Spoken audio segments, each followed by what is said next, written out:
المسلمون يا أيها الناس اتقوا ربكم الذي خلقكم من نفس واحدة وخلق منها زوجها وبث منهما رجالا كثيرا ونساء واتقوا الله الذي تساءلون به والأرحام إن الله كان عليكم رقيبا يا أيها الذين آمنوا اتقوا الله وقولوا قولا سديدا يصلح لكم أعمالكم ويغفر لكم ذنوبكم ومن يطع الله ورسوله فقد فاز فوزا عظيما أما بعد فإن أصدق الحديث كتاب الله وخير الهدي هدي محمد صلى الله عليه وسلم وشر الأمور محدثاتها فإن كل محدثة بدعة وكل بدعة ضلالة.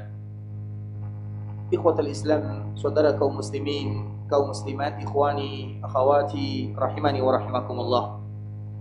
Alhamdulillah, Allah subhanahu wa ta'ala kembali memberikan kemudahan kepada kita bersama untuk bisa berkumpul di dalam rumah Allah subhanahu wa ta'ala. Dan di antara salah satu yang akan kita bahas adalah hal-hal yang akan mengingatkan kita kepada Allah subhanahu wa ta'ala. Karena memang di antara salah satu doa yang diajarkan oleh Nabi sallallahu alaihi wasallam adalah agar kita senantiasa meminta kepada Allah subhanahu wa ta'ala surga, dan agar kita selalu dilindungi dari api neraka Allah subhanahu wa ta'ala. Bahkan dalam sebuah riwayat yang dikeluarkan oleh sahabat Anas bin Malik, man sa'ala Allah al-jannata thalatha faqalatil jannah Allahumma adkhilhu al-jannah. Siapapun yang meminta kepada Allah subhanahu wa ta'ala agar dimasukkan dirinya ke dalam surga 3 kali dalam satu hari, maka surga akan berbicara, ya Allah, masukkan dirinya ke dalam diriku. Karena surga itu adalah makhluk Allah yang juga bisa berbicara, sama dengan makhluk yang lainnya. Dan kita harus ingat, yang berbicara itu tidak semua yang mesti punya mulut, punya lisan, punya rongga berbicara, tidak. Surga tidak ada rongganya, tidak ada lisannya, tapi dia adalah makhluk Allah subhanahu wa ta'ala yang juga bisa berbicara. Dan dia selalu berdoa kepada Allah bagi mereka yang meminta dirinya. Kemudian riwayat yang berikutnya atau sambungan hadis, wa man istajara minan nar thalathan faqalatin nar. Siapapun yang berlindung kepada Allah dari api neraka 3 kali satu hari, maka neraka juga akan berbicara, Allahumma ajirhu minan nar. Ya Allah, selamatkan dia dari diriku. Sehingga seorang muslim, ikhwatul Islam, tentunya mereka akan senantiasa mengucapkan doa ini. Doa yang diajarkan oleh baginda Nabi sallallahu alaihi wasallam secara umum. Artinya dengan menggunakan bahasa apapun boleh bagi kita meminta kepada Allah agar kita dimasukkan ke dalam surga dan dihindarkan dari api neraka Allah subhanahu wa ta'ala. Namun doa yang terbaik yang selalu kita sebutkan, ikhwatul Islam, hadis yang dikeluarkan atau yang dibawakan oleh ibunda kita Aisyah. Bahkan Nabi menekankan, ya Aisyah, alaiki bijawami'il jumal, atau aliki bijawami'il kalim. Wahai Aisyah, hendaklah engkau menghafal kalimat ini, karena kalimat ini terkumpul di dalamnya semua kebaikan dunia dan akhirat. Sehingga Nabi menekankan kepada Aisyah untuk dihafal. Bahkan Nabi mengatakan alaiki. Kalau sudah mengawali dengan kalimat alaiki, mesti harus lakukan alaiki. Artinya seolah-olah Nabi memerintahkan ibunda Aisyah untuk menghafalnya, dan secara tidak langsung Nabi memerintahkan kita untuk juga menghafalnya. Allahumma inni as'aluka minal khairi kulli ajilihi wa ajili ma alimtu minhu wa ma lam a'lam wa a'udzu bika minasy syarri kulli ajilihi wa ajili ma alimtu minhu wa ma lam a'lam. Ya Allah, sesungguhnya aku meminta semua bentuk kebaikan kepada dirimu, yang sekarang, yang akan datang, dan aku berlindung kepadamu dari semua bentuk keburukan sekarang ataupun yang akan datang. Allahumma inni as'aluka khaira ma sa'ala 'abduka wa nabiyyuka Muhammadun sallallahu alaihi wasallam. Ya Allah, aku meminta kepadamu semua kebaikan yang Nabi minta kepadamu. Karena kalau kita meminta kebaikan, sulit untuk menghitungnya. Sehingga bahasa yang paling indah, ya Allah, aku meminta semua yang diminta oleh Nabi. Artinya semua yang Nabi minta kepada Allah dalam bentuk kebaikan, maka sudah masuk di dalam doa ini. Wa a'udzubika minasyarri ma'adza minhu 'abduka wa nabiyyuka Muhammad sallallahu alaihi wasallam. Dan aku juga berlindung kepadamu ya Allah dari semua nabi yang berlindung darinya. Apapun yang nabi berlindung darinya, maka kita pun berlindung sebagaimana nabi berlindung darinya. Kalau kita berlindung satu persatu, tidak akan cukup bahasa yang kita gunakan. Dan kita juga tidak akan meliputi semua keburukan. Tapi nabi mengajarkan kepada kita kalimat umum, kami berlindung kepadamu ya Allah sesuatu yang nabimu berlindung darinya. Allahumma inni as'alukal jannah wa ma qarraba ilaiha min qaulin aw amal. Ya Allah, aku menginginkan surga dan sesuatu yang bisa memasukkan ke dalam surga dari perkataan dan perbuatan. Wa a'udzubika minan nar, dan aku berlindung kepadamu dari api neraka dan sesuatu yang bisa mendekatkan ke dalam api neraka, baik itu ucapan ataupun perbuatan. Allahumma inni as'aluka an taj'ala kulla qada'in qadaitahu li khair. Dan aku bermohon kepadamu ya Allah, berikan kepadaku takdir yang terbaik. Dan doa ini merupakan doa yang selalu kita bacakan, kita sampaikan, dan kita berikan motivasi kepada kaum muslimin untuk bisa menghafalnya. Ada yang sudah hafal? Ada? Kita sudah lama mengaji ya. Doa ini harus dihafal. Kenapa demikian? Karena ini adalah doa yang terbaik di antara semua doa. Doa ini merupakan doa yang terbaik di antara semua doa. Kalau ada yang hafal, ambil kitab ini. Wah, ini kitab baru nih. Silakan.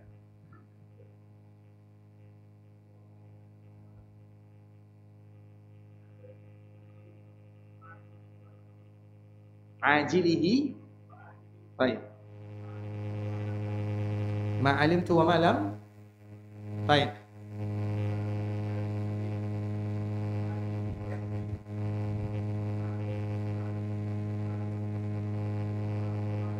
Ma alimtu minhu wa ma lam a'lam. Baik.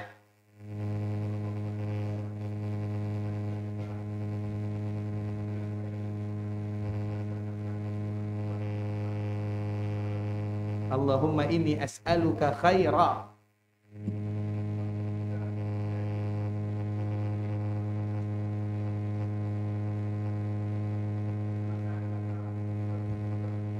Ma'adha minhu 'abduka. Baik.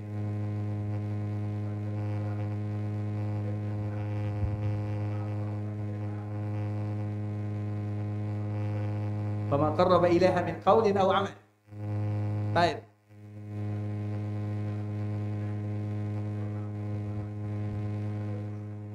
Wa ma qarraba ilaiha min qaulin, terus min qaulin aw 'amal. Baik.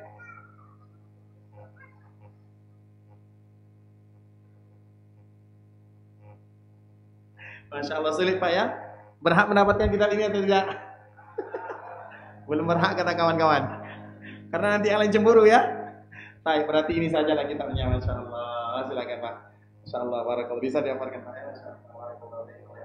Doa ini Bapak ikhwatul Islam, Bapak Ibu, adalah doa yang kalau bahasa kitanya lebih sapu jagat dibandingkan dengan sapu jagat. Itulah bahasanya. Hanya saja kita sulit untuk menghafalnya. Tidak sulit ikhwatul Islam kalau seandainya kita mau. Karena doa ini merupakan intisari daripada semua doa. Seolah-olah kita meminta kepada Allah, ya Allah, apapun yang diminta oleh Nabi kami menginginkannya. Apalagi semuanya. Ya Allah, semua kebaikan yang diminta oleh Nabi kami inginkan. Semua keburukan yang Nabi berlindung, kami juga berlindung. Selesai. Makanya Nabi mengatakan alaiki bijawami'il kalim. Wahai Aisyah, wajib hukumnya. Artinya alaiki itu kalimat alaiki bikada. Alaika kada, itu adalah kalimat perintah yang sangat ditekankan kita untuk melakukannya. Dan salah satunya adalah meminta surga dan semua yang bisa mendekatkan kepada surga, dan bermohon kepada api neraka dan semua yang mendekatkan kita, yang bisa menyebabkan kita masuk ke dalam api neraka Allah Subhanahu wa taala. Ikhwatul Islam, tentunya yang namanya manusia, mau tidak mau, kita adalah yang namanya manusia, tidak akan ada yang namanya keabadian di dunia. Suatu saat nanti kita akan kembali kepada Allah Subhanahu wa taala. Dan di antara salah satu tanda bentuk kita akan kembali kepada Allah Subhanahu wa taala adalah sebagaimana kisah yang terjadi kepada Nabi Sulaiman. Ini untuk kita bersama. Nabi Sulaiman ini, dia memiliki ruangan yang sangat luar biasa ketatnya, karena penjagaannya banyak sekali. tiba-tiba di dalam kamarnya ini yang sangat ketat penjagaannya, sulit untuk dimasuki oleh orang biasa, tiba-tiba ada orang yang datang memasuki kamarnya. Maka tentunya Nabi Sulaiman merasa heran, wahai fulan, kamu siapa? Kenapa kamu bisa masuk ke kamarku? Maka ternyata itu adalah malaikat maut. Karena kamar Nabi Sulaiman tidak mungkin dimasuki oleh orang sembarangan. Kemudian maka Nabi Sulaiman mengatakan, kenapa kamu datang? Apakah engkau akan mencabut nyawaku? Tidak. Kata malaikat tersebut, aku hanya ingin berkunjung kepadamu. Jadi malaikat maut berkunjung kepada Nabi Sulaiman. Kalau malaikat maut berkunjung kepada kita, makanya jangan pernah berharap untuk melihat malaikat dalam bentuk aslinya. Kemudian ikhwatul Islam, maka Nabi Sulaiman mengatakan sebelum mereka berpisah, karena para nabi itu lain. Para nabi sebelum mereka meninggal diberikan pilihan oleh Allah Subhanahu wa taala, engkau mau hidup atau engkau mau meninggal. Semuanya, dan itu kekhususan dan hadiah dari Allah kepada para nabi. Kemudian setelahnya Nabi Sulaiman berpesan kepada malaikat maut, wahai malaikat maut, kalau seandainya nanti ajalku tiba, beritahukan dulu, kasih aba-aba. Jangan tiba-tiba kau datang, kau cabut nyawaku, jangan. Kasih aba-aba agar aku bisa melakukan persiapan. Tapi itu adalah nabi, bukan kita manusia biasa. Kemudian ikhwatul Islam, setelahnya mereka pun berpisah setelah sekian lama, karena Nabi Sulaiman termasuk di antara nabi yang juga diberikan umur panjang oleh Allah Subhanahu wa taala. Suatu ketika beliau berada di atas singgasananya, karena kematian Nabi Sulaiman adalah kematian yang tidak diketahui oleh siapapun. Dia duduk di atas singgasananya sebagaimana keadaan yang biasa dia lakukan, kemudian dia wafat di sana dan tidak ada orang yang tahu kalau dia sudah wafat. Bahkan jin-jin yang senantiasa tunduk di bawah kekuasaannya tidak ada yang tahu. Kapan mereka tahu? Dikala tongkatnya sudah dimakan oleh rayap. Kemudian dia pun terjatuh. Sehingga para jin itu menyesal. Kenapa kita tidak tahu kalau dia sudah meninggal? Sehingga kita terbebas. Seolah-olah itu merupakan di antara penyesalan jin yang paling luar biasa. Kemudian dikala Nabi Sulaiman dicabut nyawanya oleh malaikat maut, maka Nabi Sulaiman mengatakan, wahai malaikat maut, apa tujuanmu datang? Maka malaikat maut mengatakan, aku ingin mencabut nyawamu.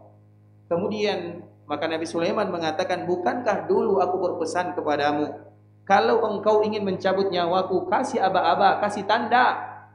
Maka apa kata malaikat? Bukankah aku sudah memberikan tanda? Atau bukankah pada dirimu sudah ada tanda-tanda? Maka Nabi Sulaiman mengatakan, apa tandanya?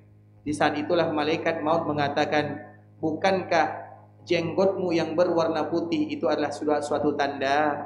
Bukankah uban yang tumbuh di kepalamu itu adalah tanda bahwa engkau akan dipanggil oleh Allah Subhanahu wa taala? Maka di saat itulah malaikat maut mencabut nyawa Nabi Sulaiman alaihissalam dan dia pun bertemu dengan Allah Subhanahu wa taala. Apa pelajaran yang bisa kita ambil ikhwatul Islam? Kita tahu, mungkin kita berpisah dari kawan 4 tahun, 5 tahun. Dikala kita berjumpa antara satu dengan yang lainnya, yang satu sudah tumbuh ubannya, yang satu sudah beruban, makanya uban tidak boleh dicabut. Karena itu adalah tanda di mana tanda-tanda kita akan berakhir dalam kehidupan dunia tidak akan lama lagi. Kenapa demikian ikhwatul Islam? Untuk mengingatkan diri pribadi, juga untuk mengingatkan saudara kaum muslimin. Kalau uban sudah tumbuh, berarti itu adalah tanda Allah ingin mengambil kita. Artinya kembali kepada Allah. Jangan kalian lakukan lagi sebagaimana yang biasa kalian lakukan. Iya, mungkin dulu kita semangat untuk melakukan pekerjaan yang bisa melalaikan, pekerjaan-pekerjaan yang mungkin bisa mendatangkan kemurkaan Allah, tapi dulu. Namun kalau seandainya uban sudah tumbuh, maka ingat itu adalah tanda dari Allah Azza wa Jal sebelum malaikat maut mencabut nyawa kita. Mengapa demikian ikhwatul Islam? Karena kita tidak ada pilihan. Pilihan kita di akhirat hanya 2. Kalau tidak surga maka neraka. Dan kita tahu di antara salah satu ayat yang paling mulia adalah surat Al-Baqarah dan surat Ali Imran. Kedua-duanya disebut dengan Az-Zahrawayan, Az-Zahrawayain, yaitu surat yang apabila dibaca oleh kaum muslimin akan mendatangkan keindahan dan syafaat bagi mereka di akhirat. Makanya 2 surat ini adalah surat yang paling utama, dan yang paling utama di dalam 2 surat ini adalah di akhir-akhirnya. Kalau Al-Baqarah, lillahi ma fis samawati wa ma fil ardh. Kalau Ali Imran juga sama, walillahi ma fis samawati wa ma fil ard. Sama ikhwatul Islam di akhir surah Al-Baqarah.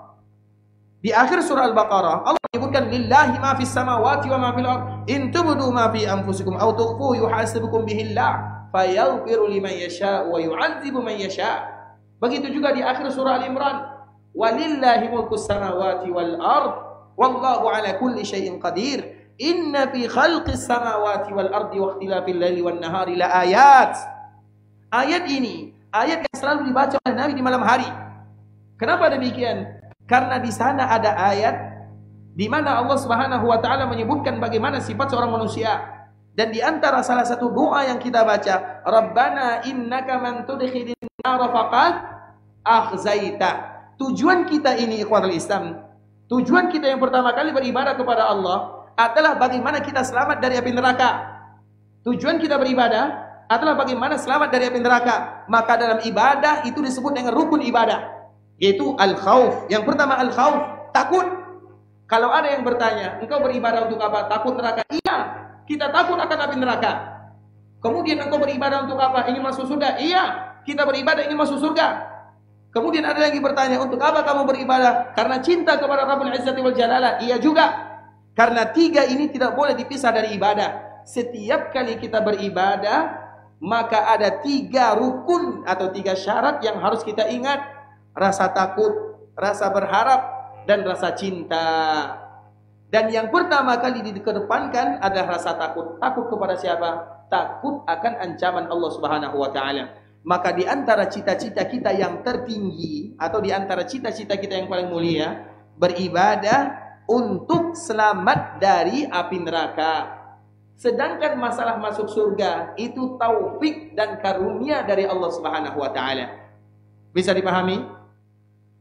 Masuk bebas dari api neraka itu adalah di antara cita-cita kita beribadah. Makanya dalam kehidupan di dalam beribadah yang kita kedepankan adalah al-khauf.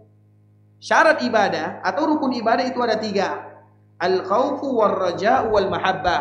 Rasa takut, berharap, rasa cinta. Itu disebut dengan rukun ibadah. Apa makna rukun ibadah? Setiap kali kita beribadah kepada Allah, hadirkan yang tiga ini. Takut, berharap, kemudian cinta. Nah, mana yang harus kita kedepankan dari yang tiga ini? Rasa takut. Rasa takut harus kita dahulukan. Kenapa demikian? Rabbana innaka man tudkhilin nar faqad akhzaitah. Ya Allah, siapapun di antara hambamu yang kau masukkan ke dalam api neraka, berarti mereka betul-betul orang yang terhina sehina-hinanya. Makanya ayat ini selalu dibaca oleh Nabi, terutama di dalam salat malam. Jadi dua ayat terakhir di akhir surah Al-Baqarah dan juga akhir surah Al-Imran itu merupakan di antara ayat yang selalu dibaca oleh Nabi. Karena di dalamnya Rabbana innaka man tudkhilin nar faqad akhzaitah. Kemudian api neraka itu ikhwatul Islam, tentunya umat Nabi SAW tidak akan ada di antara mereka yang kekal di dalam api neraka selama mereka umat Nabi. Dan umat Nabi itu terbagi kepada dua. Yang pertama disebut dengan ummatud da'wah. Ummatud da'wah itu siapapun yang lahir setelah Nabi diutus menjadi Nabi dan menjadi Rasul, maka mereka adalah ummatud da'wah. Artinya wajib bagi mereka mengikuti dakwah Nabi. Sehingga dalam poin ini orang Yahudi mereka termasuk umat Nabi atau bukan? Termasuk umat Nabi atau tidak? Orang Nasara termasuk atau tidak? Termasuk atau tidak?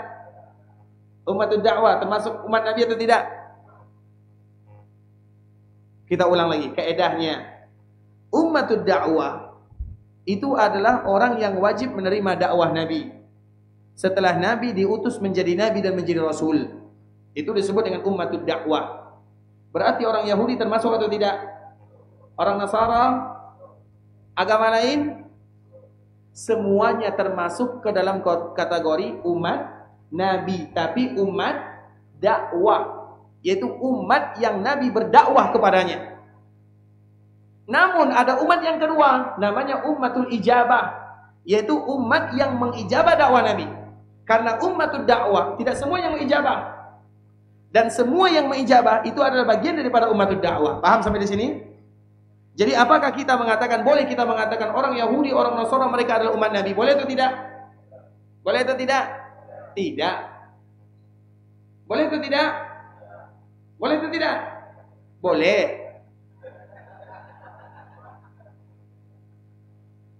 Makanya tadi apa perincian yang tadi kita sebutkan? Boleh kita katakan kalau mereka adalah ummatul dakwah. Tidak boleh kita katakan kalau seandainya mereka ummatul ijabah. Paham sampai di sini? Betul nih? Nah, semua umat yang datang setelah Nabi diutus, semua mereka adalah umatul dakwah. Menerima dakwah Nabi atau bukan, itu umatul ijabah namanya. Paham sampai di sini ya? Nah, umatul ijabah, umatul dakwah semuanya masuk. Sehingga Nabi SAW menyebutkan, "Walladhi nafsi biyadi, la yasma'u bi ahadun min hadhihi al-ummah yahudiyyun wala nasraniyyun, thumma la yu'minu bima ursiltu bi, illa kana min ashabin nar." Demi jiwaku yang ada di genggamannya, tidak ada satupun yang mendengarkan diriku diutus, baik itu dari bangsa Yahudi, bangsa Nasara, kemudian mereka tidak beriman kepada diriku, maka mereka pasti masuk ke dalam api neraka Allah Subhanahu wa taala. Keyakinan kaum muslimin ikhwatul Islam, surga dan neraka adalah makhluk Allah Subhanahu wa taala. Namun ingat, Allah sendiri yang menyebutkan dan Nabi sendiri yang menyampaikan bahwa tidak akan masuk surga kecuali mereka-mereka yang saleh. Tidak akan masuk surga kecuali mereka-mereka yang saleh, dan tidak akan masuk surga mereka-mereka yang zalim. Makanya dari sini kita ingat, kesalehan yang paling tinggi itu apa? Apa kesalehan yang paling tinggi? Apa? Apa kesalehan yang paling tinggi? Ihsan. Apa alasannya?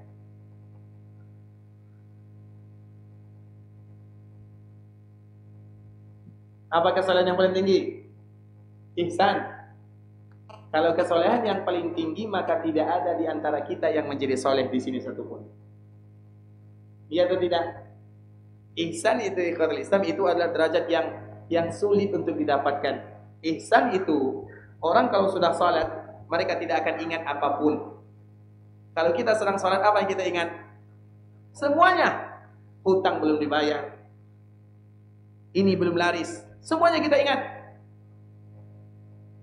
Kesolehan yang paling soleh itu ikhwatul Islam, masih kita berbicara tentang surah Al-Imran. Rabbana innana sami'na. Apa sambungannya? Munadiyai yunadi lil imani an aminu fa amanna. Itu dia iman. Makanya ayat surah Ali Imran ini ikhwatul Islam, kita akan membahas surah Ali Imran ini akhir ayat, karena ayat ini ada ayat yang penting. Rabbana innana sami'na munadiyan yunadi lil iman. Ya Allah, kami mendengarkan ada yang berseru. Siapa yang berseru? Nabi, Al-Quran, wahyu, agar beriman. Fa amanna, kami beriman. Ketika kita beriman, apa sambungan ayatnya? Apa sambungan ayatnya? Terus.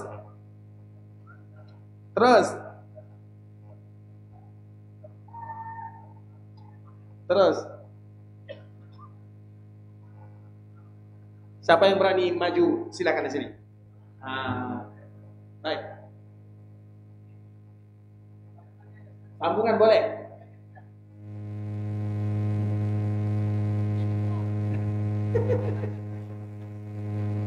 Baik.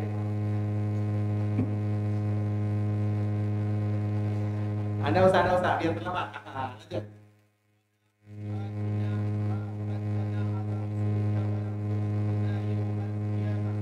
Wala tukhzina. Apa artinya?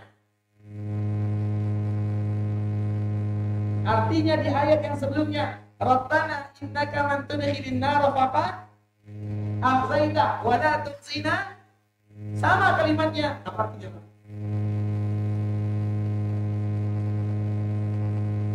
Cukup kalimat ini. Wala tukhzina. Wala yawmal qiyamah. Wala tukhzina yawmal qiyamah. Perhiasan, Masya Allah. Ini Quran Imam ya. Jawaban apa salah? Silakan. Yang penting tampil ya Bang ya. Benar atau salah urusan kedua. Baik. Wala tukhzina. Karena orang yang paling dihinakan oleh Allah adalah orang yang masuk neraka. Nah, ayat ini, wala tukhzina yaumal qiyamah. Ya Allah, jangan hinakan kami di hari kiamat. Kapan Allah tidak akan menghinakan? Rabbana innana amanna. Ketika kita beriman, maka amalan saleh yang paling saleh adalah iman. Dengan iman Allah tidak akan menghinakan. Artinya siapapun yang beriman kepada Allah dan kepada Rasulnya pasti masuk surga. Sebagaimana orang yang zalim. Zalim ini masih kaidah secara umum. Orang zalim pasti masuk neraka. Zalim itu apa puncak daripada kezaliman? Semua kita tahu jawabannya. Tapi pertanyaan yang kedua, apa alasannya? Ini sering kita dengarkan ayat ini. Kezaliman puncaknya adalah kesyirikan. Zalim itu banyak tingkatannya. Dan kezaliman yang paling zalim adalah kesyirikan. Apa alasannya? Yang jangan angkat tangan dan maju ke depan seperti biasa.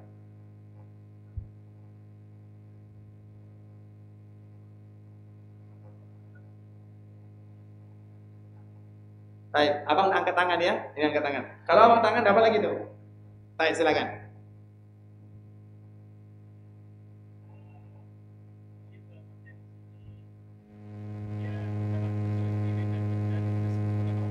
Menzalimi dirinya dan mensekutukan Allah Subhanahu wa taala. Apa dalilnya? Apa dalilnya? Baik, Masya Allah. Silakan ya. Masya Allah.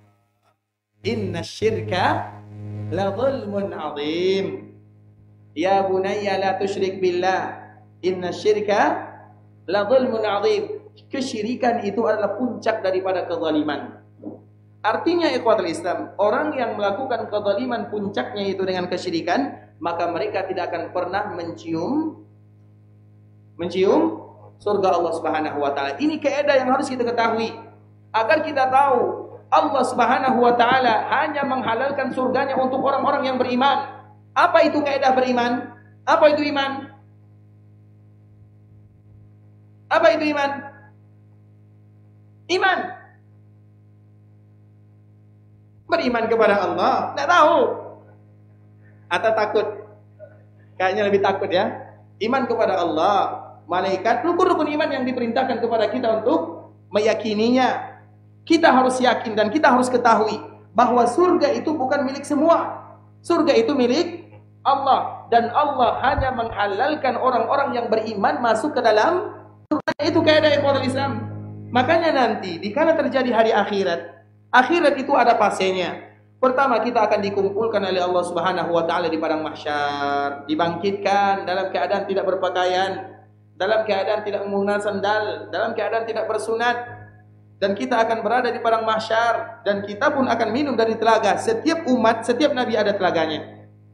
Dan telaga yang paling indah adalah telaga baginda Rasulullah sallallahu alaihi wasallam yang kita kenal dengan haud. Kemudian setelah di telaga, maka kita akan kembali berpencar. Kita tidak tahu apa yang kita lakukan. Maka disitulah ujian pertama ikhwatul Islam. Yubassarunahum yawaddul mujrimu law yaftadi min adabi yaumi idzin bibani. Di saat itulah orang-orang yang merasa dirinya jahat, dulu mereka berbuat dosa, dulu mereka jauh dari Allah Subhanahu wa taala, maka mereka akan mengorbankan segala-galanya. Ya Allah, ini anakku, ini anakku. Ambil dia, masukkan ke dalam api neraka dengan syarat selamatkan aku. Kemudian kalau seandainya tidak cukup, ya Allah, ini istriku, ini keluargaku, ini tetanggaku. Kalau juga tidak cukup, ambil semua manusia yang ada di dunia, masukkan mereka ke dalam api neraka, selamatkan aku. Begitu yang akan dikatakan oleh mereka-mereka yang jauh dari Allah Azza wa Jalla. Kita tidak bisa lari di ikhwatul Islam. Kemana kita akan lari? Bumi diganti oleh Allah Subhanahu wa taala. Bumi tidak akan ada tempat berlindung. Bumi yauma tubaddalul ardu ghairal ard. Allah akan ganti bumi ini dengan bumi yang lain, bumi yang berwarna putih. Seperti perak itu buminya, warnanya. Kemudian tidak ada apa-apa pun di sana, tidak ada pepohonan, tidak ada tempat berlindung. Matahari didekatkan, kemana kita akan lari? Maka orang yang jauh dari Allah, mereka merasa dirinya tidak ada pilihan kecuali neraka. Di saat itulah mereka akan mencari tumbal. Anak dijadikan tumbal, istri dijadikan tumbal, bahkan semua manusia dijadikan tumbal. Tapi apakah bisa? Kamu yang berbuat, kamu yang bertanggung jawab. Kalla, kata Allah Subhanahu wa taala, tidak demikian. Allah menceritakan kepada kita sedikit bagaimana dahsyatnya, bagaimana nanti kita berada di padang mahsyar. Kemudian dikala kita berada di padang mahsyar, maka kita akan dihisab oleh Allah Subhanahu wa taala satu persatu. Orang yang beriman, ini kaedah orang yang beriman kepada Allah. Allah Subhanahu wa taala panggil dirinya. Kemudian Allah bacakan amalan catatannya, wahai fulan, bukankah kamu dulu melakukan ini dan itu? Orang yang beriman kepada Allah akan mengatakan, iya ya Allah, aku melakukannya. Kemudian dibacakan lagi, wahai fulan, bukankah kamu melakukan ini dan itu? Disebutkan satu persatu. Setiap kali disebutkan, dia tidak ada pilihan kecuali mengaku, iya ya Allah, aku melakukannya. Maka di antara salah satu kebaikan yang paling indah adalah mengaku kalau kita banyak melakukan salah dan dosa. Mengaku saja itu adalah pintu kebaikan. Namun kalau kita tidak mau mengaku, itu adalah awal di mana nanti kita akan mendapatkan siksaan yang sangat berat. Kita contohkan ini. Ketika orang yang beriman, karena tidak ada yang beriman kecuali mereka melakukan salah dan dosa. Semua kita melakukan salah dan dosa. Kemudian dibacakan oleh Allah satu persatu. Dia mengatakan, iya ya Allah, iya ya Allah. Kemudian setelahnya apa yang terjadi? Dia melihat ke kanan, tidak ada tempat berlari. Melihat ke kiri, tidak ada tempat berlari, tidak bisa kemanapun. Maka di saat itulah dia merasa dirinya akan binasa, karena semua yang dibacakan adalah amalan keburukannya. Kemudian apa kata Allah Subhanahu wa taala? Wahai fulan, sebenarnya ini adalah tempat dudukmu. Karena setiap kita sudah punya tempat duduk di dalam api neraka. Sebagaimana juga sebagian orang lain juga sudah punya tempat duduk di dalam surga. Orang yang beriman, Allah mengatakan kepadanya setelah membacakan catatan, sebenarnya ini adalah tempat dudukmu. Diperlihatkan tempat duduknya di dalam api neraka. Tapi karena engkau, aku tutup kesalahanmu, aku maafkan dosa-dosamu, aku ganti tempat dudukmu yang tadi berada di dalam api neraka menjadi tempat duduk di dalam surga Allah Subhanahu wa taala. Di saat itulah ikhwatul Islam, orang yang beriman ini merasa lega, dan kita pun mendapatkan rahman dan rahimnya Rabbul Izzati wal Jalalah.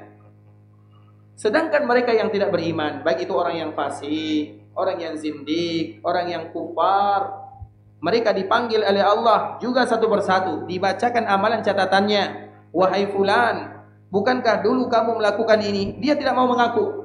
Tidak ya Allah, saya tidak melakukannya. Maka Allah kembali bertanya, wahai fulan, bukankah kamu melakukan ini? Dia mengatakan, tidak ya Allah. Ketika dia selalu berdusta, karena dia biasa berdusta dan berdusta, maka Allah kunci mulutnya. Allah tidak mau lagi mendengarkan ucapannya.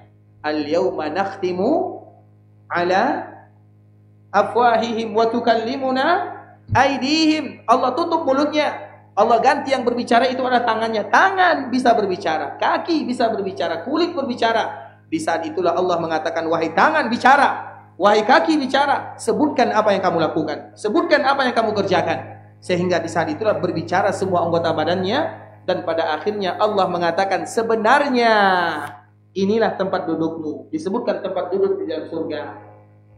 Kemudian, tapi karena kamu seperti ini, maka ini tempat dudukmu di dalam api neraka. Mengapa Allah Subhanahu wa taala menyebutkan yang demikian ikhwatul Islam? Agar orang-orang yang beriman betul-betul merasakan kenikmatan. Dan agar orang-orang yang kufar, mereka betul-betul merasakan kesedihan. Sebenarnya ini surga untukmu, tapi karena kamu ingkar, kamu tidak mau, neraka untukmu. Kemudian orang yang beriman dikatakan, sebenarnya neraka untukmu, tapi karena kamu beriman, kamu mengaku, ini untukmu. Itu merupakan di antara bentuk. Misalnya kita contohkan, ada handphone, kemudian kita beli kepada kawan. Kita tidak tahu harganya di pasar. Kemudian tiba-tiba kita beli 1 juta. Kemudian setelah akad selesai, maka kita bertanya-tanya, tadi handphone kita beli 1 juta, ternyata harga pasarannya 100.000 saja. Sedih atau tidak? Sebenarnya harga handphone itu 100.000. Mana yang lebih sedih? Kita tahu harga pasaran atau dengan kita tidak tahu harga pasaran? Setelah kita membeli handphonenya, setelah tahu atau tidak tahu? Misalnya kita beli handphone 1 juta, kemudian kita tidak tahu informasi, aman, selesai. Tapi setelah kita beli handphone 1 juta, ternyata harganya 100 ribu. Sakit hati atau tidak? Bukan sakit hati lagi Ustaz. Ambil handphonenya, lemparkan kepada orang penjualnya. Saking sakit hatinya. Begitulah Allah menginginkan orang-orang yang kufar agar sakit hatinya. Sebenarnya tempat dudukmu di sini, di surga, ini dia. Tapi karena kamu jahat, kamu berdusta, kamu ini, kamu itu, aku ganti dengan tempat duduk di dalam api neraka. Dan di dalam api neraka itu ikhwatul Islam, Allah Subhanahu wa taala menyebutkan ini perbedaan antara surga dengan neraka. Apa kata Allah di dalam ayat yang kita semua tahu? Wasiqal ladina kafaru ila jahannam zumara hatta idza ja'uha. Apa sambungannya? Hatta idza ja'uha futihat abwabuha. Kemudian kita baca ayat berikutnya, wasiqal ladzina taqaw rabbahum ilal jannati zumara hatta idza ja'uha. Apa sambungannya? Wa futihat. Apa perbedaan ayat pertama dengan ayat yang kedua? Huruf waw. Huruf pertama tidak pakai waw, ayat kedua pakai waw.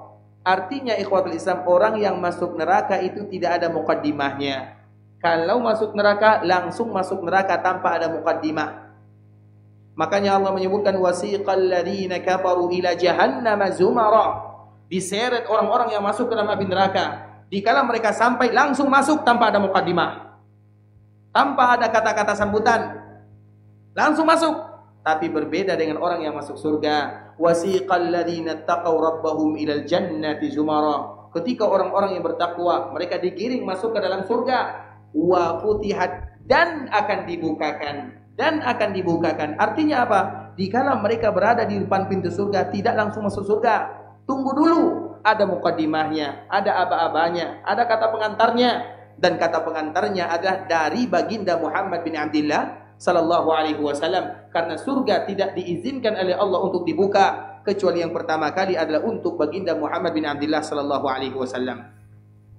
Kemudian ikhwatul Islam, dikala nanti kita akan ditimbang timbangannya atau dihisab, maka setelah itu akan ditimbang.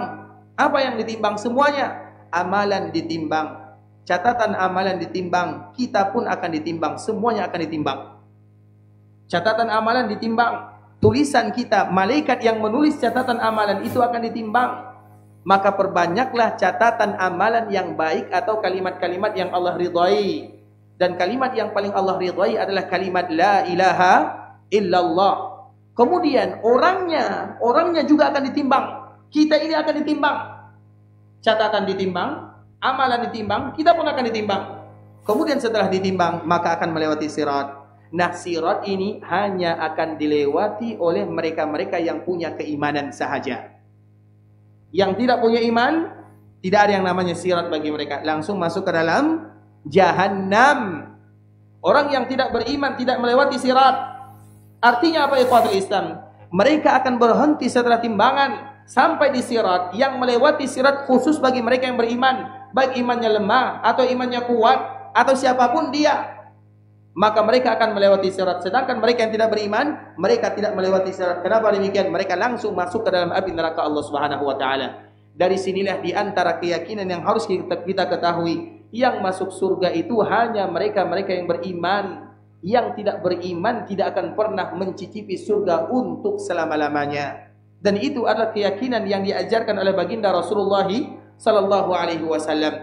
Sehingga kaum muslimin mereka harus yakin dengan agamanya. Makanya Allah Subhanahu wa taala menyebutkan inna dina indallahil Islam. Agama di sisi Allah hanya satu saja, Islam. Wa may yabtaghi ghairal islami dinan falan yuqbala min. Siapapun yang mencari Islam selain Islam sebagai agama, maka Allah tidak akan pernah menerima darinya sedikit pun. Apa maknanya? Berarti mereka yang tidak muslim, mereka tidak masuk ke dalam surga Allah Subhanahu wa taala. Itu keyakinan yang harus kita ingat. Karena kalau seandainya mengatakan kita semua akan masuk surga, ujung-ujungnya akan masuk surga. Kalau seandainya ujung-ujungnya semuanya masuk surga, apa gunanya kita salat? Cukup salat 1 kali dalam 1 minggu sahaja, cukup? Atau salat 1 kali dalam 1 tahun, cukup? Tidak demikian konsepnya ikhwatul Islam. Setiap kaum muslimin harus meyakini agama yang diterima oleh Allah adalah agama Islam. Dan siapapun yang tidak masuk ke dalam agama Islam tidak akan diterima oleh Allah Subhanahu wa taala. Siapapun dia. Itu kaedahnya. Itu kaidah yang harus kita ketahui. Makanya Allah Subhanahu wa taala menyebutkan, innal ladzina kafaru min ahlil kitabi wal musyrikin. Apa sambungannya? Fi nari jahannam. Apa lagi sambungannya? Khalidina fiha. Apa sambungannya? Ulaika hum syarrul bariyah. Orang yang kufar, innal ladzina kafaru min ahli kitab, baik dari kalangan ahli kitab atau dari orang-orang musyrikun. Apa maknanya?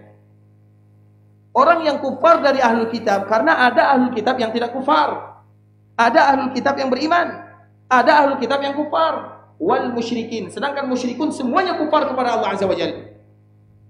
Apa yang disebutkan oleh Allah? Fi nari jahannam. Mereka semuanya berada di dalam nari jahannam. Khalidina fiha. Mereka kekal di dalamnya. Ulaika syarrul bariyah. Mereka itu adalah makhluk yang jahat, kata Allah Subhanahu wa taala. Ini ungkapan Allah, bukan ungkapan kita. Allah yang menentukan demikian. Surga dan neraka makhluk Allah, ciptaan Allah. Kita tidak pantas mengatakan ini dalam surga, ini dalam api neraka. Tapi Allah memberikan kaedah bahwa yang akan menghuni surga adalah mereka yang beriman kepadanya sahaja. Maka di antara salah satu pertama kali yang bisa menyebabkan kita terhindar dari api neraka, masuk ke dalam surga, adalah iman dan tauhid kepada Allah Subhanahu wa taala. Makanya ada salah satu hadis disebut dengan hadis bitaqah. Kalau bahasa kitanya kartu sakti. Kartu sakti ini adalah hadis yang sangat mulia sekali. Kartu sakti didatangkan orang yang terakhir. Orang ini adalah orang yang paling banyak dosa dan kesalahannya. Dan dia memiliki 99 sijillat. Sijillat itu artinya sijil, catatan. Satu sijil, satu catatan, panjangnya sepanjang mata memandang. Mata kita memandang kira-kira berapa kilo? Ada 5 kilo? Ada atau tidak? 5 kilo? 10 kilo ada? Kecuali matanya rabun. Memandang, misalnya kita pandang lautan, berapa jarak tempuh pandangan kita? Jauh sekali. Kalau matanya normal. Artinya ikhwatul Islam, satu catatannya sepanjang mata memandang, baru satu catatan, dan semuanya isinya dosa, dosa, dosa, dosa, dosa dan maksiat. Dan catatannya ada 99. Kemudian ikhwatul Islam, kemudian setelahnya, maka dia pun ditimbang, dan Allah panggil dirinya, wahai fulan, hari ini kamu tidak akan dizalimi. Sebelum keputusan dikeluarkan, apakah kamu masih memiliki kebaikan? Itu kata Allah Subhanahu wa taala. Maka orang ini mengatakan, tidak, saya tidak ada lagi kebaikan. Karena semua catatannya dosa, semuanya dosa. Kemudian Allah mengatakan, ingat-ingat lagi, apakah kamu masih memiliki kebaikan? Hari ini kamu tidak akan pernah terzalimi. Maka orang ini mengatakan, aku tidak ingat lagi, aku tidak punya kebaikan. Maka Allah mengingatkan, iya, kamu punya satu kebaikan. Apa kebaikan yang kamu punya? Yaitu kalimat la ilaha illallah.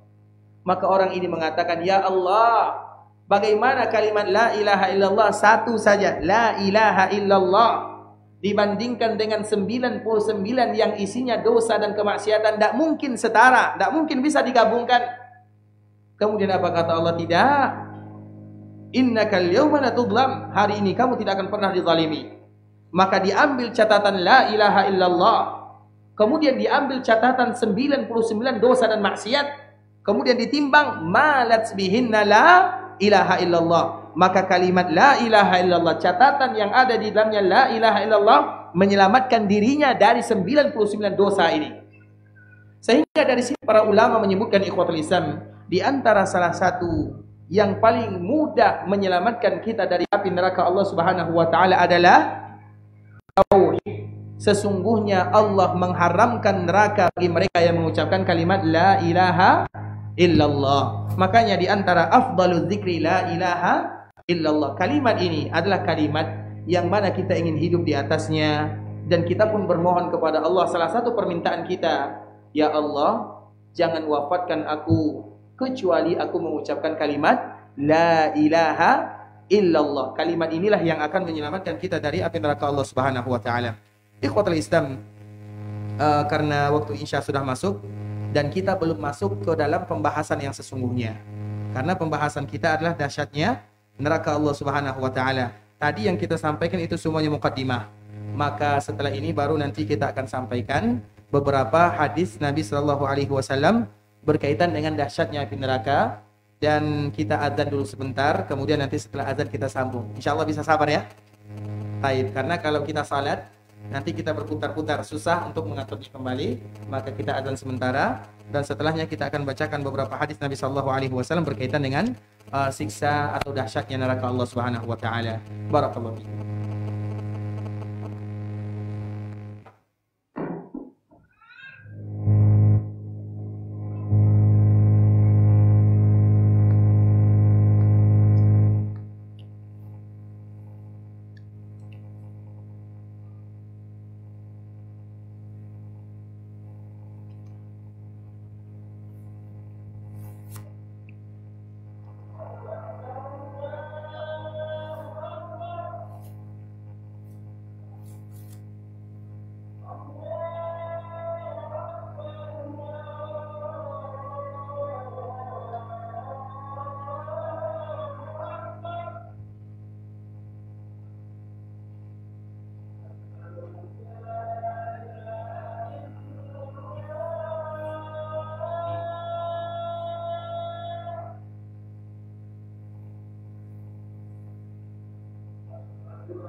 Bismillahirrahmanirrahim. Alhamdulillahirabbil alamin wassalatu wassalamu ala asyrafil anbiya'i wal mursalin wa ala alihi wa ashabihi wa man tabi'ahum bi ihsanin ila yaumiddin, amma ba'du. Ikhwatul Islam, saudara kaum muslimin, kaum muslimat, ikhwani akhwati rahimani wa rahimakumullah. Ketika kita berbicara tentang api neraka, maka kita akan menjumpai banyak sekali pembahasan di dalam masalah api neraka tersebut. Yaitu yang pertama, masalah pengertian daripada api neraka itu sendiri. Kemudian keberadaan api neraka, kemudian di mana lokasinya, kemudian siapa penghuninya, kemudian bagaimana makanannya, kemudian bagaimana sifatnya, kemudian bagaimana pula pintu-pintunya. Itu merupakan pembahasan yang sangat luas sekali, ikhwatul Islam. Makanya kalau ada di antara kita yang ingin lebih mengetahui secara detail, maka kami sudah mengumpulkan tentang masalah neraka tersebut di dalam kitab judulnya Hakikat Akhirat. Kitab ini tidak dicetak ya, tapi hanya sekedar mungkin di-share kepada kaum muslimin bagi yang menginginkan.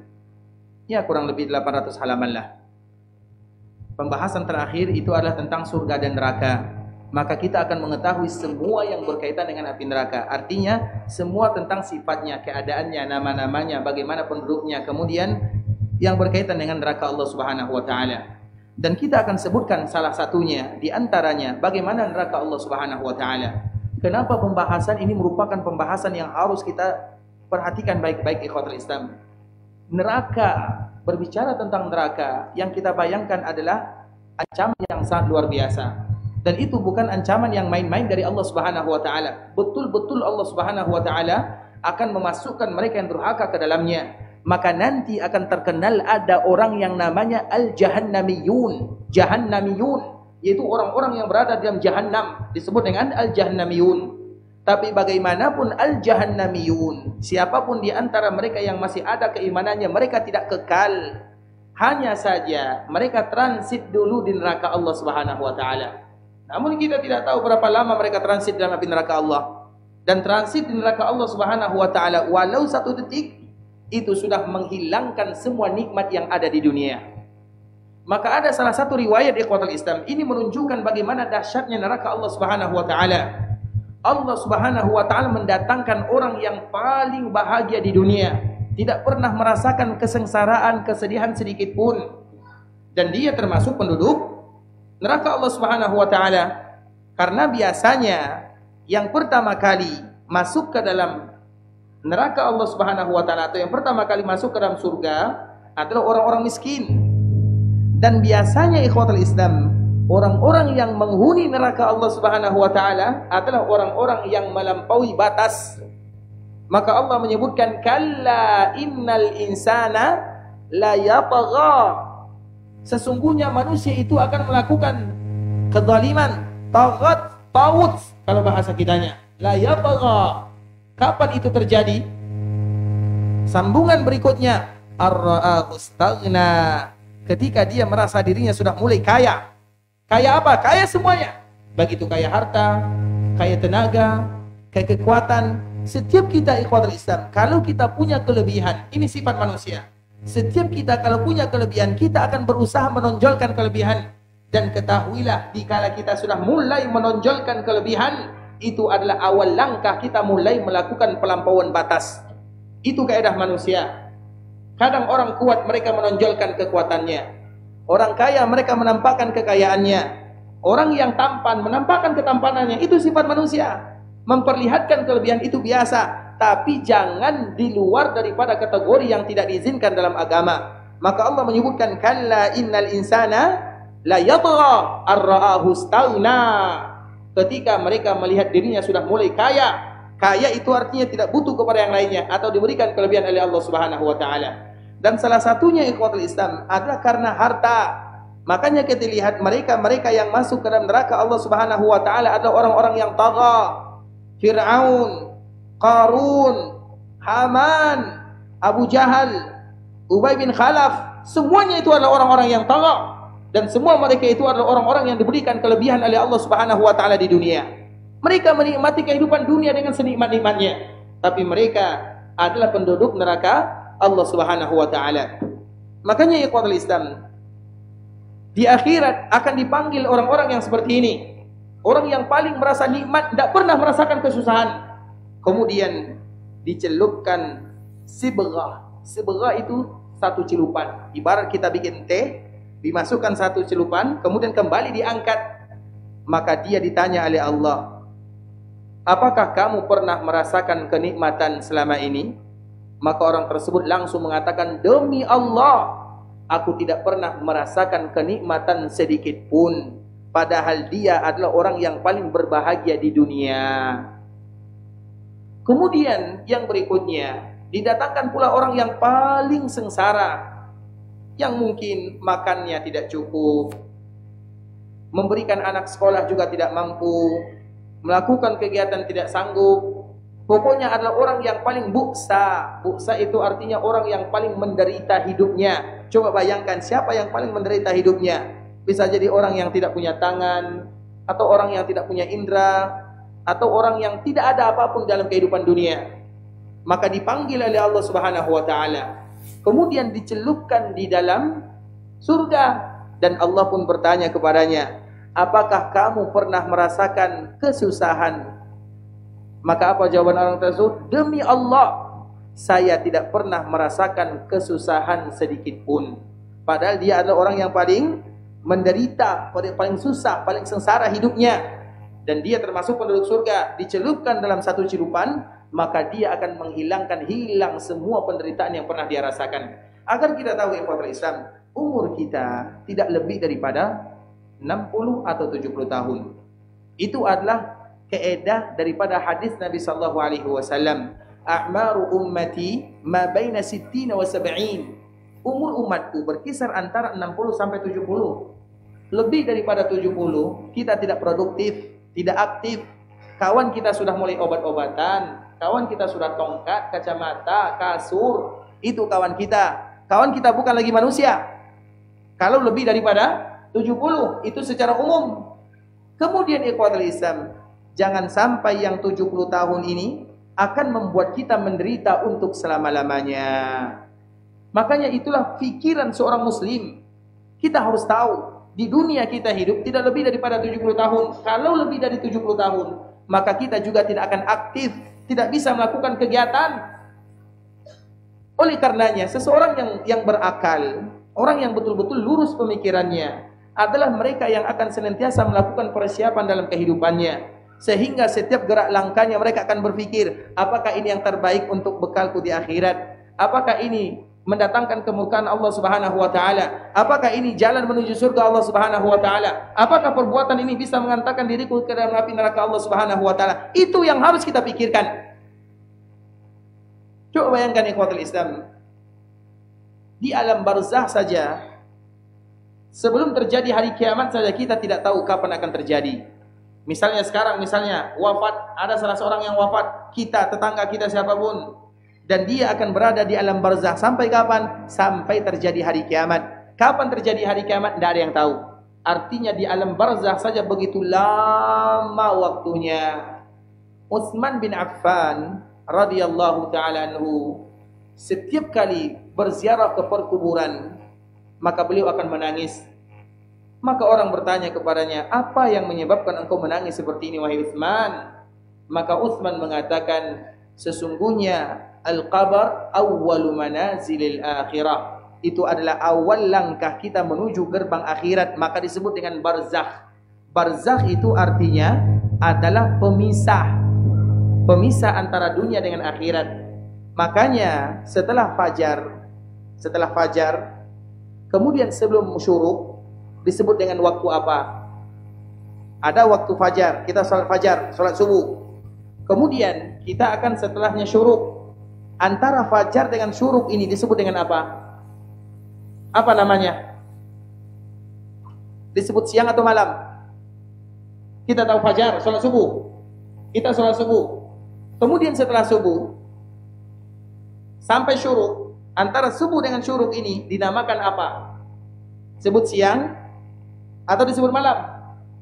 Disebut pagi. Pagi itu siang atau malam? Siang. Disebut siang, masih ada gelapnya. Fajar, pertanyaannya siang atau malam? Tidak ada pilihan yang ketiga. Siang atau malam? Siang masih ada gelapnya. Tapi kan dari malam. Kan seperti itu jawabannya.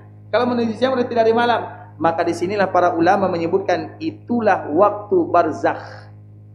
Waktu ini disebut dengan waktu barzakh karena dia berada di antara siang dan malam. Disebut siang tidak siang, disebut malam tidak malam, maka disebut dengan barzakh. Barzakh itu artinya di antara dua waktu. Makanya kalau ada yang zikir pagi dan sore, bagusnya itu kapan? Zikir pagi. Ini keedahnya. Kapan? Pagi. Itu barzah bukan pagi. Antara pagi dengan barzah waktu yang berbeda. Ini sudah masuk syubhat nih. Bukan berarti tidak boleh baca zikir pagi sore ya. Tentu di sini terjadi perbedaan para ulama. Tapi sebagian para ulama menyebutkan zikir pagi itu dibaca ketika pagi, yaitu sudah siang. Kapan waktu siang dimulai? Syuruk. Paham atau tidak? Diambil atau tidak itu urusan kedua. Tapi ini kita hanya menyampaikan sebagian pendapat para ulama saja. Terlepas daripada itu semua, kita akan sebutkan di antara salah satu hadis yang menyebutkan bagaimana tentang neraka Allah Subhanahu wa taala. Di dalam sebuah riwayat ikhwatul Islam yang disebutkan oleh Mujahid, "Atadri ma si'atu jahannam?" Apakah engkau tahu berapa luasnya neraka jahannam? Maka dikatakan, "La." Qala, "Ajal wallahi ma tadri anna baina syahmati uduni ahadihim wa baina atiqihi masirata sab'ina kharifa." Ketika ditanya berapa kira-kira luas neraka jahanam, maka orang ini tidak menjawab luasnya, tapi dia menjawab bagaimana bentuk penjaganya. Karena tentunya di dalam neraka itu ada penjaganya, bagaimana keadaannya, bagaimana sifatnya. Dan di antara salah satu bentuk penjaga jahanam, di antara bentuk penjaganya, sesungguhnya di antara ujung telinganya, ini ujung telinga, berarti kita ambil ujung yang paling bawah, di antara ujung telinganya sampai ke pundaknya, itu seolah-olah kita melakukan perjalanan sab'ina kharifa, 70 tahun lamanya. Itu dari ujung telinga sampai ke pundaknya, itu baru dari ujung telinga sampai ke pundaknya. Kira-kira ini satu malaikat yang menjaga neraka Allah Subhanahu wa taala. Dan yang paling menjaga neraka Allah yang diabadikan adalah Malik. Ya Malikul yaqdi alaina rabbuk. Malik semua kita tahu, tapi itu adalah inti daripada malaikat penjaga neraka, artinya itu yang pembesarnya. Tapi yang lain ikhwatul Islam, di antara ujung telinganya sampai pundaknya seolah-olah kita melakukan perjalanan 70 tahun. Kalau antara telinga dengan pundak 70 tahun, bagaimana antara kepala dengan ujung kaki? Berapa tahun kira-kira kita lakukan perjalanan? Itu baru satu malaikat. Dan di dalam api neraka, di dalam riwayat yang lain, setiap orang yang berada dalam api neraka, setiap orang, maka dia akan dibelenggu dengannya. Belenggu itu ikhwatul Islam yang memegangnya 70.000 malaikat di dalam api neraka, agar kita tahu. Karena nanti dikala kita dibangkitkan, kita tidak seperti ini. Dikala nanti kita dikumpulkan oleh Allah, penduduk surga menjadi penduduk surga, penduduk neraka menjadi penduduk neraka, tubuh kita tidak sama. Artinya tidak seperti ini penampilan kita. Semua kita akan berbentuk sama dengan ayah kita Adam. Dan Adam itu besarnya 60 hasta, panjangnya kurang lebih 30 meter. Coba bayangkan kalau kita bertubuh 30 meter, bagaimana besarnya. Kenapa Allah melakukan yang demikian? Agar nanti penduduk surga mereka betul-betul merasakan nikmatnya penduduk surga, dan agar mereka yang menjadi penduduk neraka betul-betul merasakan siksa yang ada di dalam api neraka. Karena biasanya volume yang besar itu juga menentukan. Kita contohkan misalnya, air ini kalau kita masak sebanyak ini, kira-kira menghabiskan waktu berapa? 5 menit. Air ini akan panas. Tapi kalau coba airnya banyak, kita panaskan, berapa lama kita akan memanaskan air tersebut? 3 jam, 2 jam. Begitu jugalah ketika mereka yang berada di dalam api neraka betul-betul dibakar oleh Allah Subhanahu wa taala dalam waktu yang sangat lama. Kemudian rasa terbakar tersebut akan tersisa pada dirinya. Sebagaimana air ini kalau kita panaskan membutuhkan waktu 5 menit. Kalau mendinginkan berapa lama? Mendinginkan air sebanyak ini berapa menit? 15 menit atau 20 menit. Kalau kita letakkan air yang panas sebanyak ini 20 menit, maka dia akan dingin secara sendirinya. Tapi air yang panas tadi yang dalam jumlah besar, kapan akan dinginnya? Lama. Itulah kenapa nanti tubuh kita tidak sama dengan tubuh sekarang. Bukan berbeda, tapi Allah bangkitkan dalam postur yang tinggi, yang besar. Makanya semuanya seperti Nabi kita Adam, seperti ayah kita Adam, panjangnya 60 hasta, agar yang masuk surga merasakan kenikmatan yang begitu indah, dan agar yang masuk neraka betul-betul merasakan siksaan yang sangat luar biasa. Dan malaikat penjaga neraka di antara ujung telinganya dengan bahunya sepanjang kita melakukan perjalanan 70 tahun. Itu baru satu. Dan berapa jumlah malaikat di dalam neraka Allah Subhanahu wa taala. Banyak. Salah satu hadisnya ikhwatul Islam. Ini bagi yang ahli matematika, perhatikan baik-baik. Belenggu, satu belenggu akan dipegang oleh 70 malaikat. Berapa besar malaikat satu malaikat yang tadi kita sifatkan? Kemudian 70 orang. Dari 70 orang ini akan dipegang lagi oleh 70 orang. Kira-kira berapa jumlah malaikat yang ada? Bukan 70 ribu. Satu belenggu itu 70 ribu. Kemudian ada lagi cabangnya. Itu dipegang lagi oleh 70 ribu malaikat. Kira-kira dari ini berapa malaikat yang ada di neraka? Berapa? Berapa? 49? Saya ingin jawaban dari yang ahli matematika. 70 ribu. Siapa bisa jawab?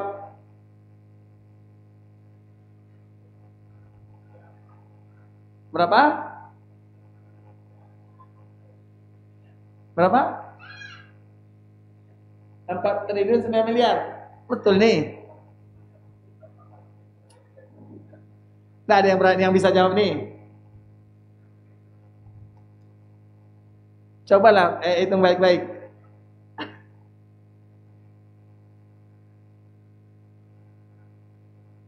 Berapa? Berapa? 4.900.000. Masya Allah. Nah, ini hadiahnya. Itu baru. Silakan. Ya betul. Saya bang ya. Tapi abang jangan bangga dulu. Salah jawabannya. Salah baca bang tuh. Yang betul tadi disebutkan. Silakan. 70 ribu kali 70 ribu. Kenapa kita menyebutkan yang demikian? Karena di dalam surah Al-Mudaththir, 'alaiha 19. Allah menyebutkan dalam surat ini, 'alaiha 19. Berapa jumlah malaikat? 19. Apa kata orang-orang musyrikun? Alah, di dalam neraka itu cuma 19 orang. Kita keroyok mereka. Coba bayangkan bahasanya. Jadi orang-orang musyrikun mengatakan neraka itu cuma 19 malaikatnya. Kalau 19 habis sama kita. Mereka menghinakan ayat-ayat Allah Subhanahu wa taala. Makanya Allah menyebutkan, jangankan 19, satu malaikat saja bisa menghancurkan dunia dan seisinya.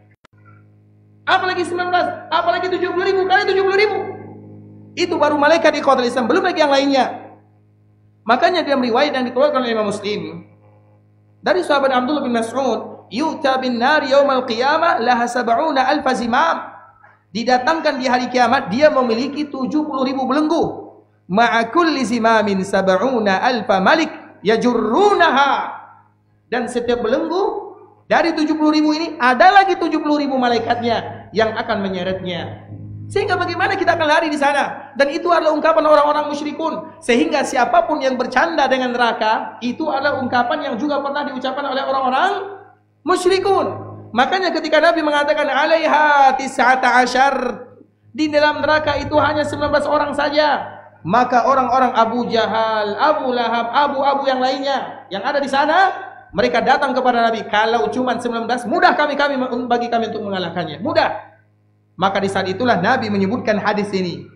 Yu'ta bin nar yaumal qiyamah laha 70 zimam. Dan akan didatangkan di hari kiamat, dia memiliki 70 ribu tali. Dalam satu tali dari 70 ribu ini, 70 ribu malaikat lagi. Makanya tadi jumlahnya adalah 4 triliun, bukan 400 Pak. Nah, emang ya? 4 juta. Terlalu sedikit tuh. Iya kan? Terlalu sedikit. 4 juta. 70 ribu kali 70 ribu. Nolnya itu ada berapa? Ada 8. Kemudian 49. Nolnya 8. Berapa jumlah tuh? 4 miliar atau 4 triliun? Abang kan 4 triliun kan? Dijelas bang ya? Taib. Berarti salah dua-duanya ya? Taib.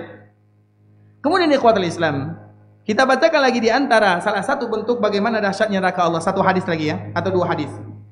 Innas sakhrata al-'azimata la tulqa min syafiri jahannam fatahwi fiha sab'ina 'ama. Sesungguhnya batu besar dijatuhkan ke dalam neraka Jahannam, maka akan baru sampai di dasarnya kurang lebih 70.000 tahun atau 70.000 tahun lamanya. Coba bayangkan kalau ada di antara kita yang berasal dari lantai 3 kemudian jatuh ke bawah, bagaimana keadaannya? Hah? Lumayan ya, kalau tidak masuk kubur masuk UGD. Itulah istilahnya. Itu baru dari lantai 3 yang jaraknya mungkin 9-10 meter saja. Bagaimana kalau seandainya 70.000 tahun? Dan seperti itulah mereka yang masuk ke dalam neraka Jahannam. Jangan kita anggap orang masuk ke dalam neraka Jahannam itu seperti orang masuk masjid, silahkan masuk. Tidak demikian. Dilemparkan mereka seperti kita melemparkan batu. Makanya Nabi memberikan contoh. Di neraka itu dilemparkan batu, artinya nanti siapapun yang dimasukkan ke dalam neraka dilemparkan sebagaimana batu dilemparkan, dihinakan. Kemudian setelahnya apa yang terjadi? Maka baru 70.000 tahun dia akan sampai di dasarnya. Kalau jaraknya 10 meter saja kita bisa tulang patah, kita bisa mati, kita bisa masuk rumah sakit dan yang semisalnya. Bagaimana kira-kira 70.000 tahun? Kita tidak pernah bisa membayangkan ikhwatul Islam. Makanya dari situlah Rasulullah SAW pernah menyebutkan, inna ahwana ahlin nari azaban Abu Talib. Sesungguhnya orang yang paling ringan azabnya adalah Abu Talib. Wa huwa munta'ilun na'laini min nar yaghli minhuma dimaghuhu, dan dipasangkan kepadanya sandal yang terbuat dari api neraka, maka dari situlah akan mendidih otak-otaknya. Kalau seandainya otak itu ikhwatul Islam, kenapa disebut dengan otak mendidih? Karena kalau seandainya bagian yang paling berat, bagian yang paling kuat dari tubuh kita ini adalah otak. Bagian yang paling kuat di sini. Kalau seandainya bagian yang paling kuat itu meleleh, bagaimana dengan bagian-bagian yang lainnya? Dan itu adalah orang yang paling ringan disebutkan oleh baginda Rasulullah SAW. Oleh karenanya ikhwatul Islam, bagaimanapun itu adalah sebagian kecil, dan tujuan kita bersama adalah ingin mencari bagaimana supaya kita terhindarkan dari api neraka.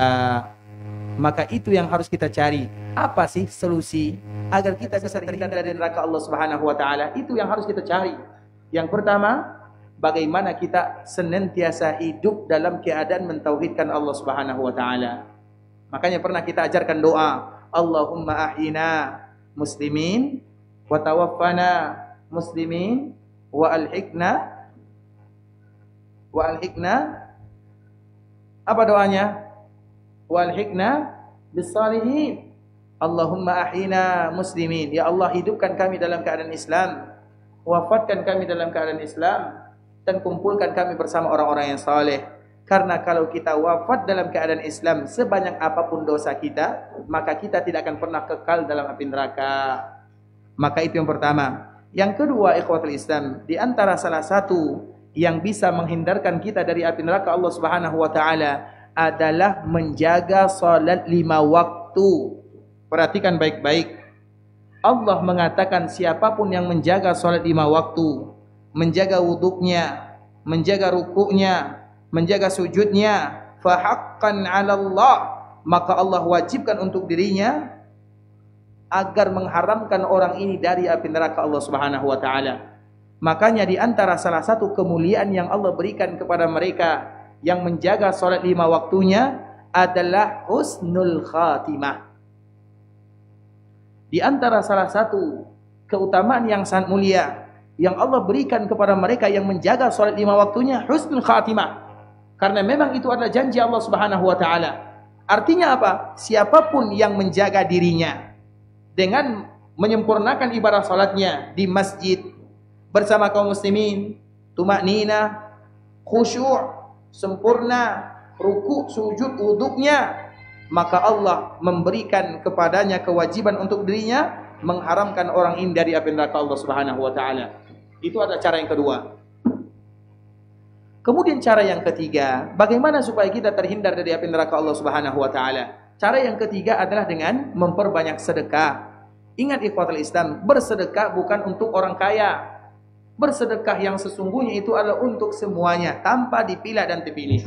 Makanya Nabi SAW menyebutkan ittaqun nar walau bisyikki tamrah.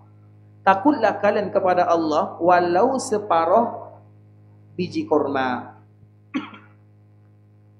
Kita tahu kurma, 1 biji.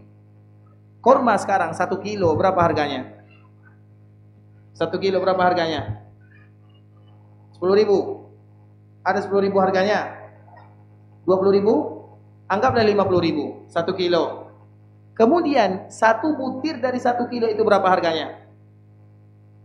Tidak ternilai, tidak ada nilainya. Misalnya kita beli kurma, boleh tidak mencicipi 1 biasanya? Boleh. Misalnya ada penjual kurma, kemudian silakan cicipi. Kita ambil 1, kita cicipi 1, bukan 10 ya, 1. Kita cicipi 1. Kalau seandainya mereka mengizinkan. Kemudian yang 1 ini dibelah 2. Bernilai atau tidak? Lebih tidak lagi bernilai. Artinya kalau 1 saja biasanya orang memberikan gratis, percuma, silahkan. Bagaimana kalau separuh? Dan itu yang disebutkan oleh Nabi. Ittaqun nar walau bisyikki tamrah. Takut kalian akan api neraka walau dengan separuh butir korma. Apa makna yang ada di dalamnya? Jangan kita pernah menganggap uang 500 perak itu ikhwatul Islam. Dikala kita sumbangkan, bisa jadi itu yang menyebabkan kita terhindar dari neraka, masuk dalam surga. Kita tidak tahu. Bahkan ikhwatul Islam, ada sebuah cerita yang sangat indah ya. Namanya Raghib. Bercerita tentang Raghib. Namanya kalau tidak salah Abu Miskin atau siapalah, kurang lebih itu namanya. Dia dulu, dikala dia susah, dia pernah ke pasar. Dikala dia di pasar, maka dia bekerja. Dikala dia bekerja, maka dia mendapatkan bonus raghib. Raghib itu gandum yang sudah dibakar, dimasak, tinggal dimakan. Makanan orang terdahulu. Kemudian raghib ini dibawa pulang untuk keluarganya. Dikala dia bawa pulang, maka dia bertemu dengan orang fakir dan miskin, seorang janda dan anak yatim. Orang ini meminta, berikan kepada kami makan.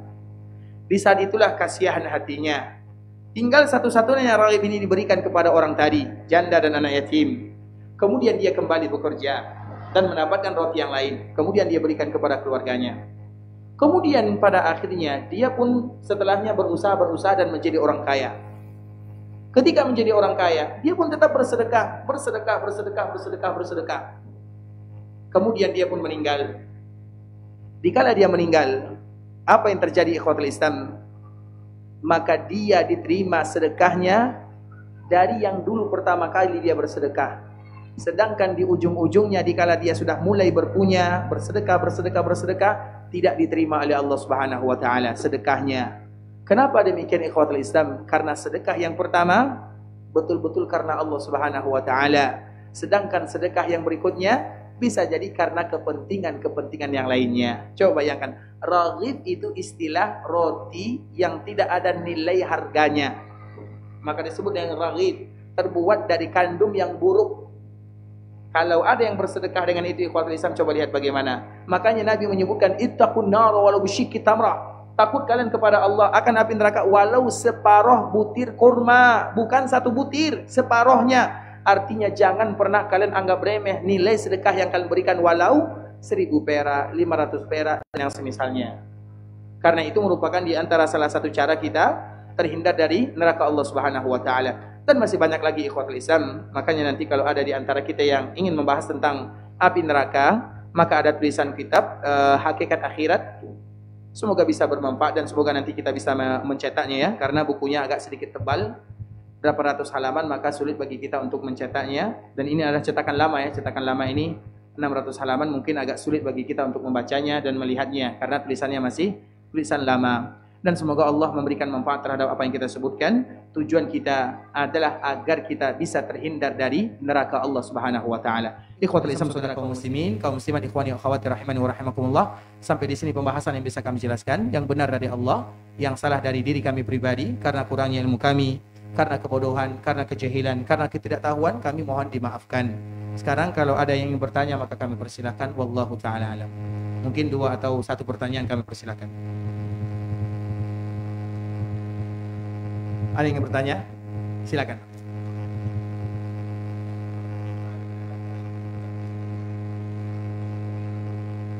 Apakah surga dan neraka itu berdampingan?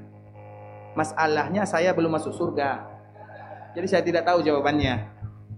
Iya kan? Ini pertanyaan-pertanyaan yang bagus ya, tapi jawabannya lebih bagus.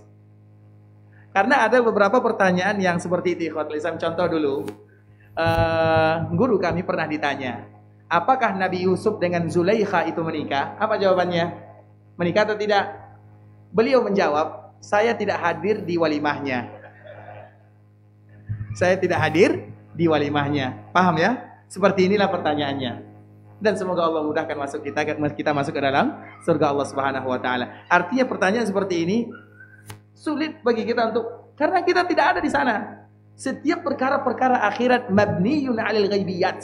Ghaibiyat itu kita tidak boleh berbicara kecuali yang ada dalilnya. Apakah berdampingan? Allahu a'lam. Karena kita tidak boleh berbicara tentang masalah ini kecuali kalau ada dalilnya. Kalau tidak ada dalilnya, Allahu a'lam. Makanya apakah berdampingan? Semoga kita masuk surga agar kita tahu berdampingan atau tidak. Makanya ada cerita ya, ada orang yang penduduk surga. Penduduk surga itu ini cerita ya, tapi cerita ini ingat, bisa jadi cerita ini mengolok-olokkan agama. Ingat baik-baik. Walaupun bercanda tapi bahaya. Apa ceritanya? Ada penduduk surga, dia merokok. Kemudian dikala dia merokok, maka dia mencari api. Tidak ada api di surga. Orang mengatakan, kalau kamu ingin merokok, cari api di dalam. Ceritanya bagus, tapi itu adalah bagian daripada kita mengolok-olokkan agama, bahaya.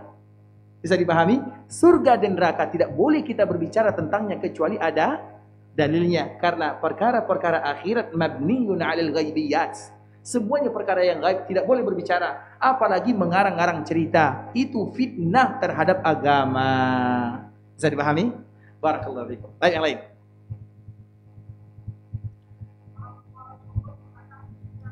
Cari sendiri jawabannya. Yang lain. Yang lain. Silakan.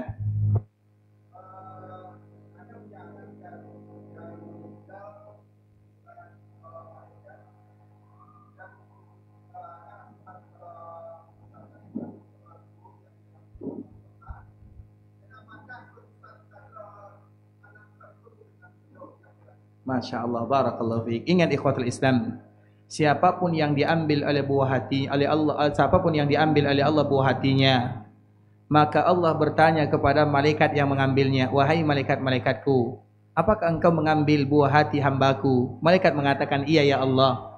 Kemudian Allah kembali bertanya, apa yang mereka katakan? Maka malaikat kembali menjawab, ya Allah, mereka mengembalikan kepadamu, yaitu dengan ucapan istirja'.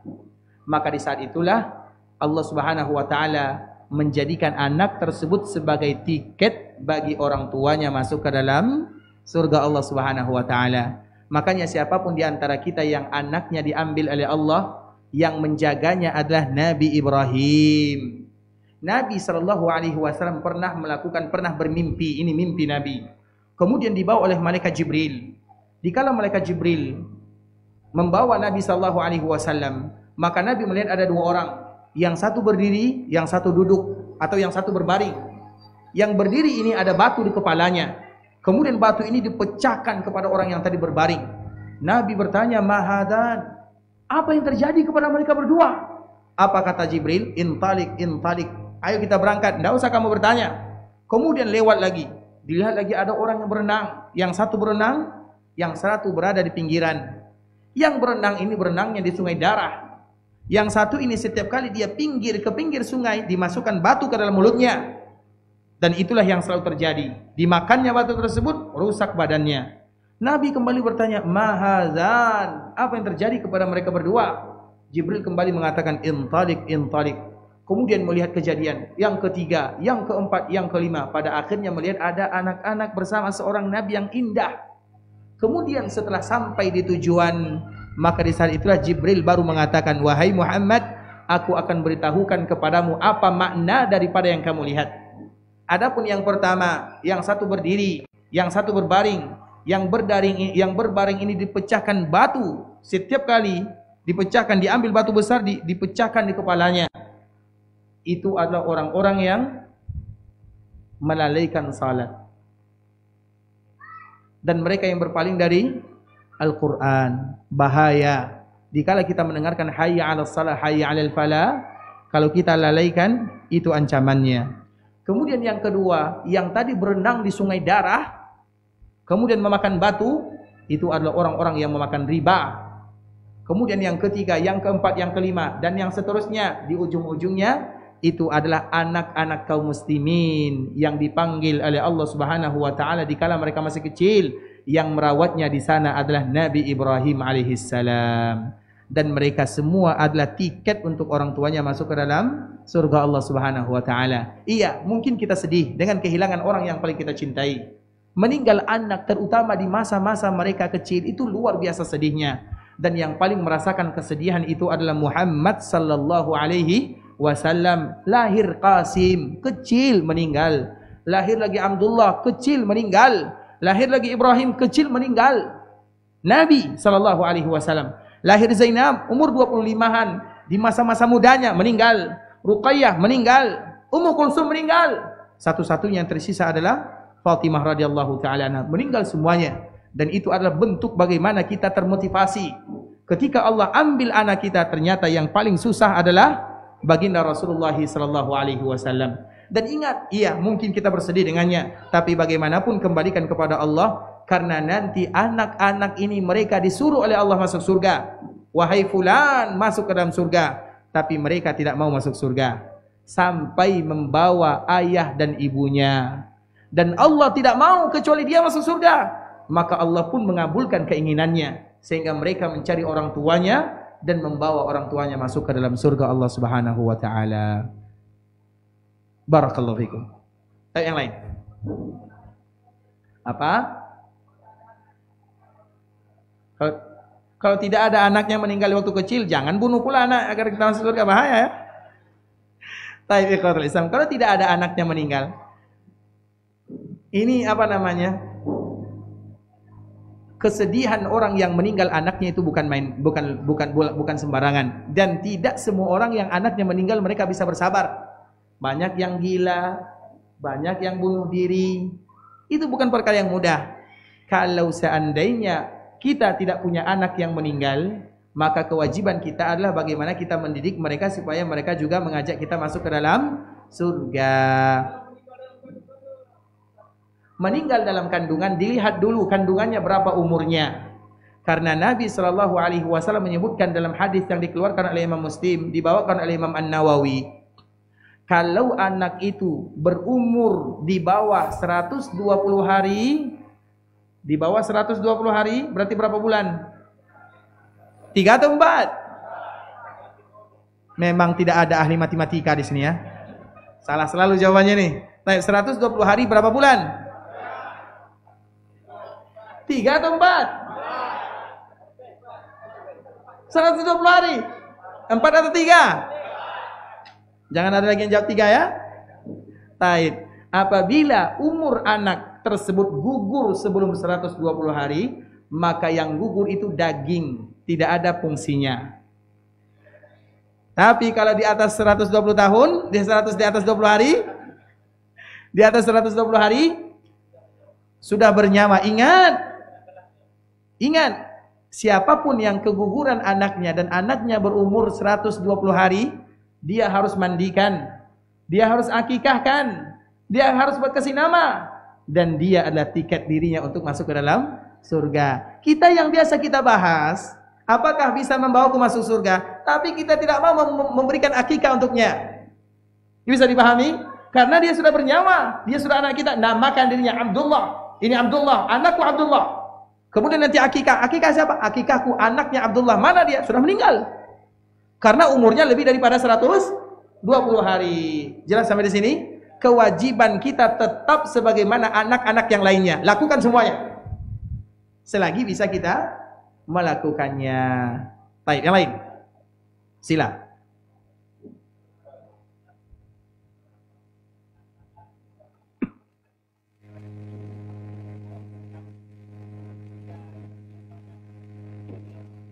Baik.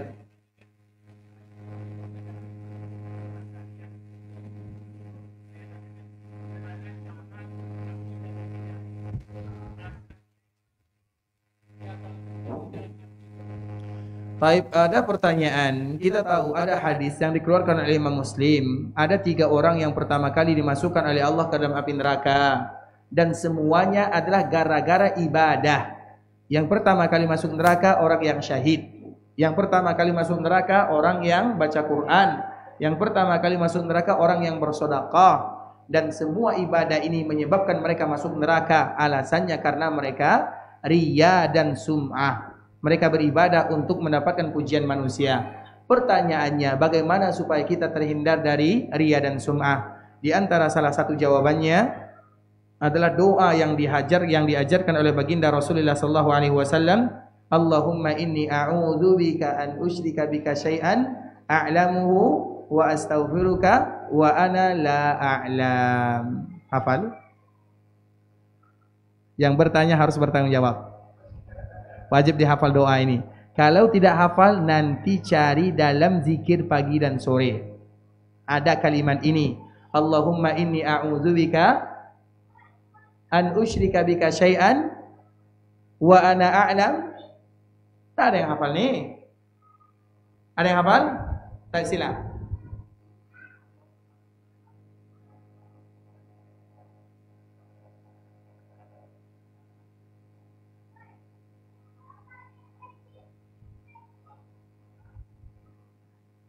Ingat tapi lupa Pak ya.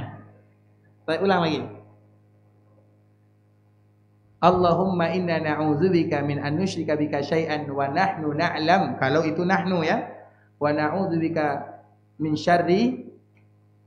Allahumma inni a'udzubika an usyrika bika syai'an a'lamuhu wa astaghfiruka lima la a'lam wa nastaghfiruka lima la na'lam. Yang mana dibaca? Saya atau kami?